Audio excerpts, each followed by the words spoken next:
Bonjour, on se retrouve aujourd'hui pour une nouvelle vidéo. Et oui, hier, événement Apple, j'essaye de sortir maintenant des débriefs de keynote assez rapidement.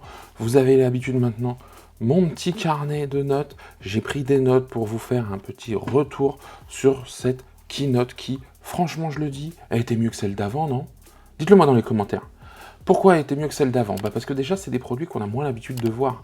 Les iPhones, on les voit tous les ans. Alors attention, il y a eu l'iPad mini 6 de dévoilé sur cette précédente keynote et c'était un beau produit qu'on n'a pas l'habitude de voir. Donc, je vous mets le lien ici, j'en ai fait un test déballage. Et hier, donc on était le 18 octobre 2021 et donc on a eu la keynote Unleashed de Apple. Je vais vous faire un retour, je vais essayer d'être le plus concis possible, le plus précis possible, et surtout de vous retranscrire moi comment je l'ai vécu, en tout cas ce que j'en ai pensé, quel est mon ressenti et quelle est mon analyse de ça.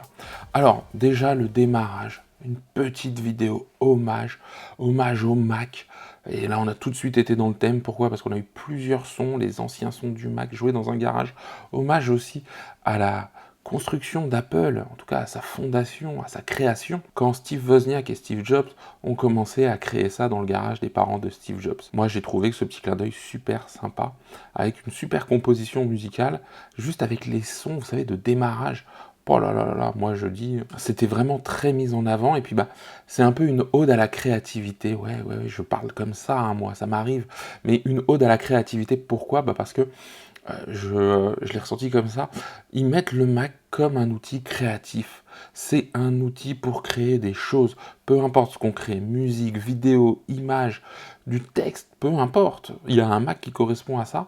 Alors je sais que certains vont certainement me dire fanboy, je vais avoir mes lots de pouces en bas, parce que dès que je fais des vidéos sur Apple, j'ai des pouces en bas. Donc pour ceux qui aiment bien ce que je propose, pour ceux qui aiment bien Apple, compterons les pouces en bas, mettons des pouces en l'air. Et ça a ouvert tout de suite, et Tim Cook l'a présenté comme ça, sur un nouveau service d'Apple, en tout cas un service avec un nouvel abonnement, c'est Apple Music, mais via Siri. Donc c'est un abonnement à 4,99 €, c'est intéressant. Maintenant, moi je le dis, j'ai pas d'Apple Music, j'ai pas l'abonnement, je suis en train de réfléchir à ce que je pourrais mettre en place pour que ce soit le plus pertinent d'un point de vue financier.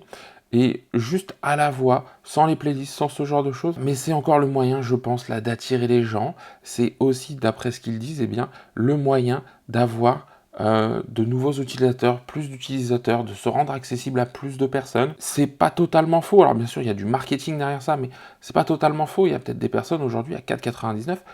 Elles iront, alors qu'à 9,99 €, elles n'y allaient pas. Moitié moins, c'est pas idiot. En tout cas, ça se réfléchit. Alors, deuxième produit qui a été mis en avant, en lien avec la musique, eh bien, c'est l'invité surprise, c'est le HomePod Mini. Alors, le HomePod Mini, on va me dire, mais ça, Cyril, on le connaît déjà. Oui, sauf qu'on a rajouté 3 couleurs. Donc, le tarif ne change pas. On a du bleu, du orange et du jaune. Il n'y a pas grand chose à dire de plus là-dessus. Je pense qu'il va gagner encore en fonctionnalité. Ils veulent vraiment le mettre au cœur de la maison connectée. C'est un chouette petit produit. On avait aussi testé ce produit-là. Encore une fois, il a beaucoup d'avantages. Le son n'est pas parfait. Le son, ce ne sera pas le meilleur des sons sur des enceintes. Mais on est dans l'écosystème Apple avec du Siri, ce genre de choses, ça peut avoir son intérêt. On reste dans le son, on nous a dévoilé, et ça, encore une fois, c'était prévu, il y a beaucoup de rumeurs avant les keynotes. Moi, ça me gâche un peu le plaisir, j'essaye de me couper de toutes ces rumeurs au préalable, mais j'y échappe pas, hein, j'en vois quand même passer. Et donc, on a eu les AirPods 3. Alors, les AirPods 3, eh bien, très intéressant. Pourquoi? Parce que maintenant, les AirPods arrivent avec l'audio spatial, un redesign. Le redesign des AirPods, il rentre un peu plus dans l'oreille, en tout cas, c'est plus orienté vers l'oreille pour la sortie son, sachant qu'eux n'ont pas de petits bouts en silicone qui rentrent, hein, ce ne sont pas des intras purs, comme on pourrait le voir sur les AirPods Pro, et donc la tige est plus courte.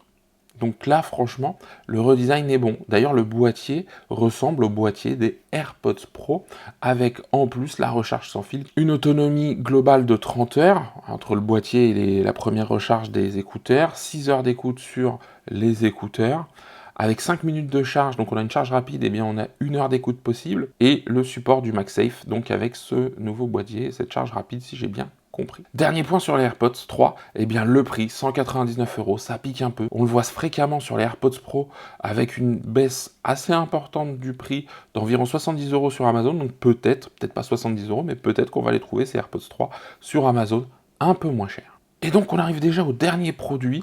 Alors au dernier produit au pluriel, eh bien on arrive au MacBook Pro. Alors je vais faire une petite bifurcation. La keynote a été rapide, 50 minutes. Mais 50 minutes, encore une fois, ils sont forts sur les keynotes parce qu'il y a un rythme d'enfer. Moi je le dis, au départ je me regarde et puis je me dis, mince, ça fait déjà 2 produits, on est à 10 minutes. Et forcément le plat de résistance il dure plus longtemps. Et les MacBook Pro, donc 14 et 16 pouces, ça on le savait, ça avait été fuité depuis longtemps. C'était sorti. Et là, ils ont commencé pas en nous montrant tout de suite les produits. Ils sont malins, il y a du teasing. Ils nous ont présenté les puces. Les puces, c'est foudre de guerre. Moi, j'ai le Mac Mini M1, je vous en ai fait un déballage et aussi un test après 2 mois d'utilisation. Et aujourd'hui, j'en suis hyper satisfait.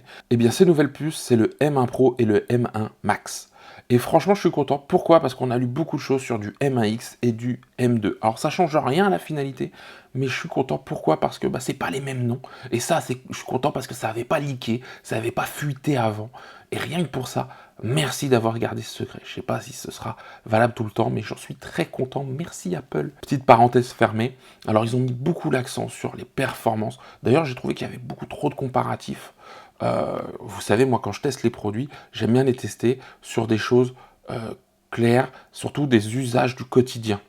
Et là, on avait beaucoup de graphiques. Alors, c'était pour nous montrer la supériorité du Mac, enfin, en tout cas des puces, et surtout mis en avant son côté énergivore, c'est-à-dire son côté énergétique à faible consommation, voire très faible consommation. Donc, très faible consommation parce que, à chaque fois, il nous disait que l'autonomie était mise en avant, c'était vraiment le cœur, et ça a été même redit plus tard, une fois que les MacBook Pro ont été dévoilés. Je ne vais pas vous sortir tout, hein, mais déjà, avec ces nouvelles puces, le M1 monte en RAM. En tout cas en mémoire unifiée comme ils le disent, puisqu'on a le GPU et le CPU en même temps. Et donc aujourd'hui la limite des 16 Go, c'est terminé. Avec le M1 Pro, on monte jusqu'à 32 Go, et avec le M1 Max, on monte jusqu'à 64 Go. Donc on arrive aux configurations qu'on avait avec les puces Intel. Alors attention, mémoire unifiée veut dire que, comme elle est unifiée, ça sert CPU et GPU, cette RAM. Hein. C'est pas juste pour le GPU ou juste pour le CPU. Au final, ça fait quelque chose qui est super bien géré. Moi, je le vois avec le Mac Mini M1, je lui mets des plans en 4K, j'ai pas de lag, je peux continuer à travailler, ce que je pouvais plus faire avec mon vieux Mac. Ils annoncent 70% plus rapide qu'un M1. À un moment, il faut arrêter la rapidité, quoi, les gars. Je vais pas être encore devant mon ordinateur qui va déjà avoir fait les choses. C'est extraordinaire. Et d'ailleurs, il le montrait sur des logiciels, ça j'ai bien aimé, type Final Cut forcément, avec du ProRes, donc des formats compressés certes, mais très hauts quand même en termes de qualité, des trackings en temps réel, de la 3D. Certains parlent de développer, de texturer des jeux, ce genre de choses. Enfin, en tout cas, c'était hyper condensé. Ils ont aussi mis en avant, et ça je l'ai vécu, et c'est vrai, les compatibilités de plein d'applications. Ils en annoncent 10 000 avec la puce M1. Et sincèrement, aujourd'hui, j'avais des plugins qui ont été vite remis sur Final Cut, etc. Il n'y a plus grand-chose de non compatible avec la puce M1. Sauf quelques-uns. Logitech, Logicapture, faudrait peut-être faire quelque chose quand même. Et là, on arrive au plat de résistance, la cerise sur le gâteau, le dessert, on a tout dans le même package, le MacBook Pro, en 14 et 16 pouces. Et là, déjà, première chose, d'un point de vue esthétique, vous savez que j'aime beaucoup, alors on les sent un peu plus gros, un peu plus pâteaux quand ils sont refermés. Ouvert, l'écran est d'une finesse, écran mini LED. Donc, ils ont gardé la technologie qu'on avait sur l'iPad M1 12,9 pouces que je vous ai présenté, où j'ai dit que l'écran c'était une tuerie. Avec 1000 nits de luminosité, donc c'est très lumineux, avec des pics à 1600 quand on regarde certains contenus. Et là où Apple m'a fait plaisir, on a récupéré un port jack. Et oui, moi vous le savez, je monte avec un casque, je suis mieux avec un casque pour monter, et j'ai un jack au bout, et je trouvais dommage de ne pas l'avoir, donc ça déjà c'est le premier point. Un port HDMI, moi j'utilisais mon Mac, et mon MacBook Pro l'avait, et quand on arrive pour délivrer quelque chose, qui est un vidéoprojecteur ou une télé, le câble HDMI, ça reste quand même une norme intéressante. Je suis pas fan du câble. Et surtout, alors moi je le dis parce que, un port de carte SD. Et oui, j'ai un dock avec mon Mac Mini pour augmenter le nombre de ports, pour avoir des choses plus accessibles aussi, parce que tout est à l'arrière du Mac Mini, mais aussi pour avoir un lecteur de carte SD. Alors le Mac Mini n'en est pas pourvu, mais j'imagine que quand je suis en déplacement et que je veux décharger, ne serait-ce que des rushs de vidéos que je fais pour la chaîne YouTube, eh bien c'est super bien, plutôt que de se balader avec un dongle. D'ailleurs, à un moment, je crois qu'ils le disent. Ils disent adieu les adaptateurs. On revient un peu en arrière, les gars. À un moment, vous preniez les adaptateurs, vous en avez vendu des caisses, et de toutes les sortes, et j'en ai quelques-uns. Mais je ne vous en veux pas. Vous avez, je pense, écouté le public, et bravo, parce que ça fait plaisir. Et je termine avec 3 sports Thunderbolt 4. Deuxième chose, eh bien quand on arrive sur l'écran, au-delà de la beauté de l'écran, il a des bords plus fins, enfin, j'ai envie de dire. Et surtout, eh bien, la barre du haut s'est affinée et on a une encoche. Alors certains diront, ils auraient pu aller plus loin, enlever l'encoche, etc. C'est un premier pas. Vous auriez préféré qu'il laisse la barre noire. Moi, je préfère avoir l'encoche, sachant qu'il l'utilise pour mettre toutes les parties des barres des menus. Donc, franchement, moi, encore une fois, je suis conquis. Autre point, au niveau des ports et de la recharge, on nous a mis un MagSafe. C'est le retour du MagSafe, l'enfant chéri de tous ceux qui se prennent les pieds dans les fils. Mais oui, quand même. Moi, j'ai trouvé ça génial, sachant qu'ils n'ont pas enlevé la recharge par le câble USB. Donc, on a les deux, c'est un choix. Mais bravo Apple. On peut pas leur retirer, là, de pas avoir comblé certaines choses. On va nous dire, le MagSafe, c'est un port propriétaire. Bah les gars, pas de souci. Il y a le port USB. Chargez en USB. Utilisez le MagSafe, faites comme vous voulez. Vous avez du choix. Les écrans ont augmenté leur nombre de pixels, comme on est passé au mini LED. On est sur le 16 pouces qui a une taille réelle de 16,2 à 7,7 millions de pixels. Et sur le 14 pouces à 5,9 millions de pixels.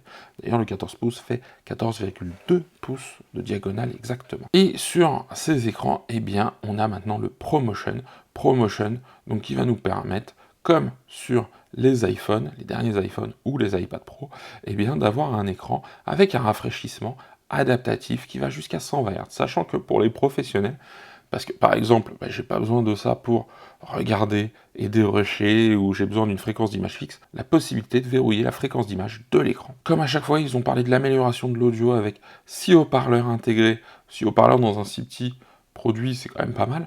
Une amélioration des basses, des sons plus cristallins, etc. Des micros de qualité studio, alors ça on pourra toujours revenir dessus, hein. Les micros qualité studio, je suis pas foufou dessus. Et enfin, bravo pour combler ce retard, une caméra 1080p qui, je l'espère, est héritée de l'iMac M1, qui quand même a une belle caméra, quelque chose qui fonctionne plutôt bien. Toujours bien d'avoir une caméra d'appoint, on n'est pas toujours obligé de se balader avec sa webcam de qualité ou son appareil photo.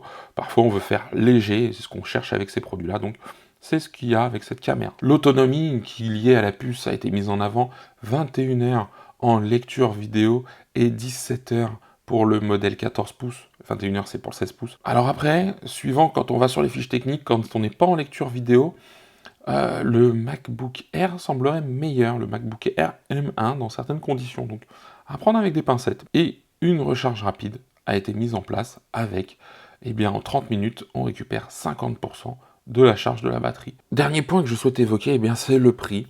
Alors le 14 pouces, donc on va dire l'entrée de gamme, eh bien c'est 2249 €, sachant qu'ils ont réintroduit le coloris gris sidéral. Je suis un peu fâché parce que j'aurais bien aimé l'avoir sur mon Mac Mini M1 gris sidéral. Et le 16 pouces démarre à 2749 €.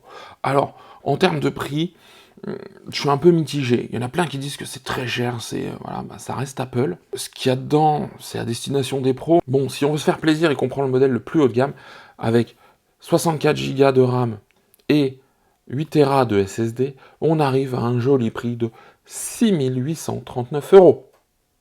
Ouais, non, celui-là, je le prendrai pas. Eh bien, je vous ai fait un retour, j'espère le plus exhaustif possible sur cette keynote. Je vais maintenant aborder avec vous mon analyse de cette keynote.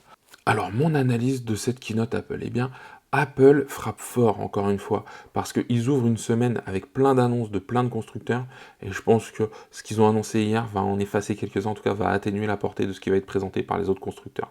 C'est pour ça qu'ils l'avaient fait un lundi. Deuxième point, au niveau de ce qu'ils ont proposé, on est sur de quelque chose d'assez varié. Je m'explique. On arrive sur, ils veulent plus d'utilisateurs, ils mettent ça sur, on veut rendre accessibles nos services à plus de personnes. Apple Music avec un abonnement à 4,99. Le HomePod Mini à 100 €, qui reste quelque chose de correct pour 100 €. Et encore une fois, on met le pied dans l'écosystème Apple. Et ça reste un chouette produit si on est avec l'écosystème Apple. Sinon, on peut trouver des choses aussi bien, moins chères, ou dans d'autres marques. Et après, les MacBook Pro. On est sur de la créativité. Moi, je le dis, j'ai une petite chaîne YouTube, et ça me plairait bien d'avoir un de ces Macs. Parce que je vais l'utiliser tout le temps et pour plein d'autres choses. Aujourd'hui, je me déplace peu, donc j'en ai moins l'utilité. Mais je le dis, un jour, il y en aura un de ceux-là qui sera mien.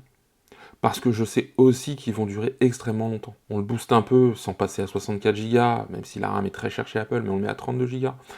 Moi, je le dis, je fais 16 Go d'entrée de gamme. Bon, on pourrait dire c'est un peu abusé parce que moi j'ai 16 Go sur mon MacBook Pro de 2014. Donc on était déjà à 16 Go, mais avec la puce M1, ça a rebattu les cartes sur la RAM. Donc pourquoi pas? Mais on prend un 32 Go, on prend un SSD pas trop gros, on n'est pas obligé de monter à 8 Tera, et puis on travaille avec des SSD externes ou avec un NAS chez soi si on veut pas une accessibilité hyper rapide, s'il y a des NAS qui peuvent être très rapides. Eh bien, on a un produit qui va nous faire des années. Je reviens dessus, mais mon MacBook Pro de 2014, aujourd'hui, je peux encore faire du montage dessus. Alors oui, il va ramer. Les ventilateurs vont souffler, je vais me croire, dans un Boeing ou un Airbus. Je ne veux pas faire de jaloux, mais il va faire le taf quand même. Et aujourd'hui, pour toutes les tâches un peu plus légères, du petit montage, de la consultation Internet, de la bureautique ou regarder des vidéos, parce que c'était les premiers écrans Retina, il est top. Voilà mon analyse. Apple a frappé un grand coup pour cette fin d'année. Et je pense que d'autres constructeurs, Intel, des vendeurs de cartes graphiques, ce genre de choses. Alors attention, hein, je mets le gaming à part, parce qu'aujourd'hui Apple n'est pas encore assez sur le gaming, mais s'ils y arrivent, ça va faire très mal les gars. Ça va faire très très mal. Et je suis pas sûr qu'ils vont pas y passer un moment ou un autre. Pas dans l'immédiat, mais ce serait dommage de se priver de ce marché-là pour Apple, je pense. Il faut peut-être juste que les développeurs s'y mettent un petit peu plus et qu'Apple rende les choses plus accessibles. Et derrière, si la sauce prend un petit peu, je pense qu'on peut avoir encore une fois des choses hallucinantes. Voilà, et bien écoutez, j'espère pouvoir tester un de ces produits très prochainement. Rien que pour ça, abonnez-vous, activez la cloche. Si la vidéo vous a plu, le petit pouce bleu, ça fait toujours plaisir, ça me motive. Dites-moi dans les commentaires ce que vous pensez de ces débriefs de keynote. J'essaye de les sortir le plus rapidement possible, moi ça me plaît bien. De toute façon, je les suis, donc autant derrière en faire profiter ceux qui n'auraient pas eu la chance de tout regarder, ceux qui voudraient un petit condensé, ceux qui voudraient avoir une analyse. Alors attention, je ne suis pas un grand analyste, mais des infos un petit peu différentes. Et bien rien que pour tout ça, je vous remercie d'avoir suivi cette vidéo et je vous dis à très bientôt pour un nouveau test et surtout prenez soin de vous.